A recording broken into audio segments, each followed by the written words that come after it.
Chairman Lala Soto palaban, wala umanong dahilan para mag-resign siya sa pwesto. Hindi umubra kay Movie and Television Review and Classification Board o MTRCB Chairman Lala Soto ang mga panawagan ng mga netizens at bashers na magbitiw na ito sa kanyang posisyon bilang chairperson ng MTRCB. Mula nang sitahin ng MTRCB ang It's Showtime sa pagkain ng icing cake ni na Vice Ganda at Ayon Perez sa It's Showtime ay binitikos at kanamuwian na ng mga netizens, partikular na ang mga solid supporters ng It's Showtime ang chairperson nito na si Lala Soto.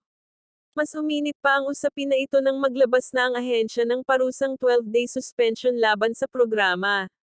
Binigyan ng 15 days ang pamunuan ng It's Showtime para mag-apela at magsumiti ng motion for reconsideration. At kahapon ay binigay na sa pamunuan ng programa ang opisyal na desisyon ng MTRCB, sa kasamaang palad ay ibinasura at ipinag-kate sa It's Showtime ang hinihingi nitong motion for reconsideration.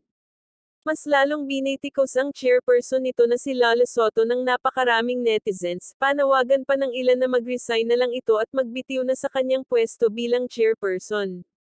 Tila hindi umubra kay Lala Soto ang mga pangbabatikos at panawagan ng mga bashers na mag-resign. Ayon sa kanya wala umanong dahilan para magbitiw siya sa pwesto dahil ginagawa lang umano niya ang kanyang trabaho.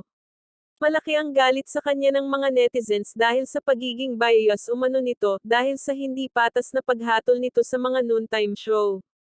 Sinasabing pinagtatalpan nito ang mga nagagawang mali ng noontime show ng TV5 network na EAT kung saan isa sa mga main host nito ang kanyang ama na si Tito Soto.